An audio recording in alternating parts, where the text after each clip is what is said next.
English teacher who has been living a lie. I have neither read Moby Dick nor Beowulf. I did not relish in the likes of Emily Dickinson or Henry Wordsworth Longfellow. I'm reading the errors on purpose. I did not relish in the likes of Emily Dickinson or Henry Wordsworth Longfellow.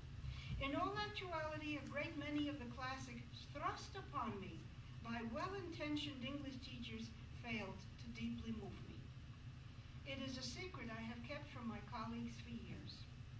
Contrary to the traditional philosophy that drives the standard language arts curriculum in the United States, the absence of these threads of literature from my educational tapestry has neither left me socially ill-equipped nor intellectually impoverished. The forced ingestion of classic American and British literature I did endure did not serve to make me a more thoughtful, appreciative, and perceptive reader. It did not make me more cultured, civically aware, or artfully expressive.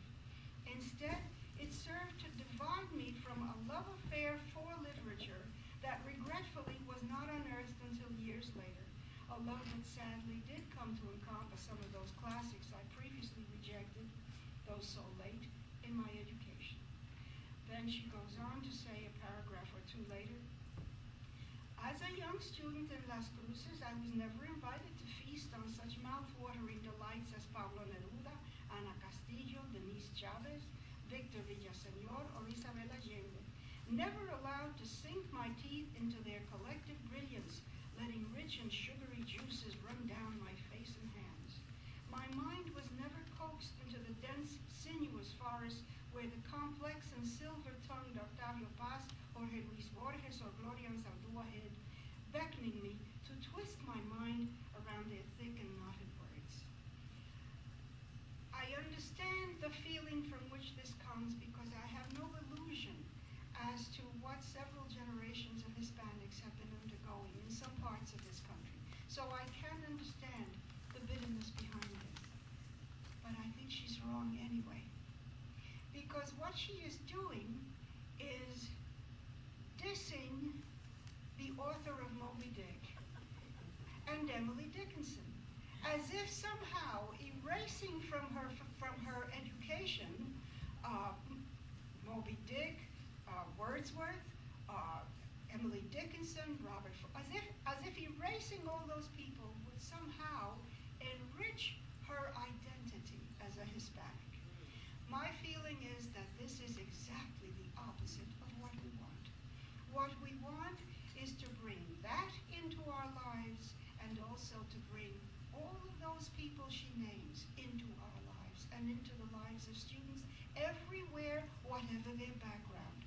I propose a different solution from hers. I don't think that we should kick Anglo culture in order to keep our own. I think we should embrace it, and then we should offer them ours on a silver platter.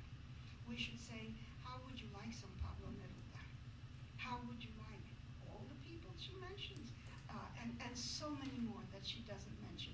I envision, for instance, a course in which Herman Melville is linked to, what is his name, the one who wrote Eustacio Rivera, La Voragine.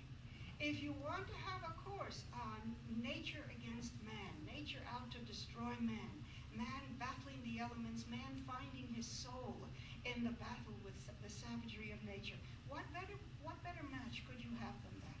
And it runs all the way through.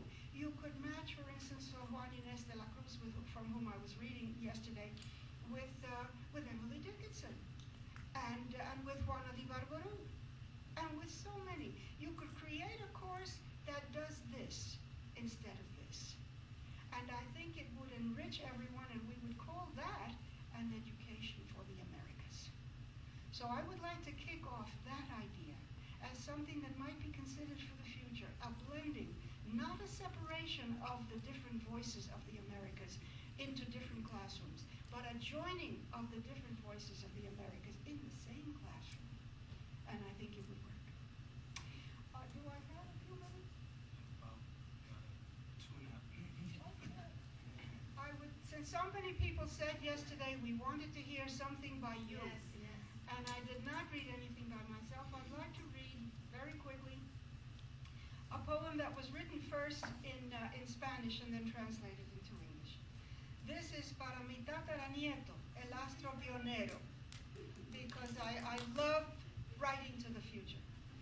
Tú, fulanito, que por los caminos de mi sangre te lanzas al futuro, dime si te llevas los 1000 sabores del viento, la voz del río, las lenguas de musgo y el hecho que cantan la tierra. ¿Y dónde dejaste la lluvia?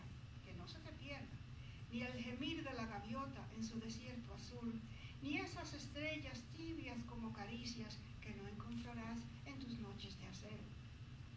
Fíjate que no te falten mariposas. Apréndete el color de las horas y toma que en esta cajita de huesos te dejo el perfume de los mares.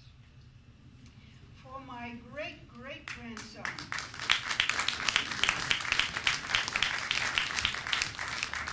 for my great-great-grandson, the space pioneer.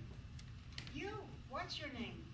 Who down the byways of my blood are hurtling toward the future. Tell me if you've packed the 1,000 flavors of the wind, the river's voice, the tongues of moss and fern singing the earth. And where have you left the rain? Careful, don't lose it. Nor the moan of the seagull in her blue desert, nor those stars warm as caresses you will not find again in your nights of steel. Watch that you don't run short of butterflies. Learn the colors of the hours. And here, in this little case of bones, I've left you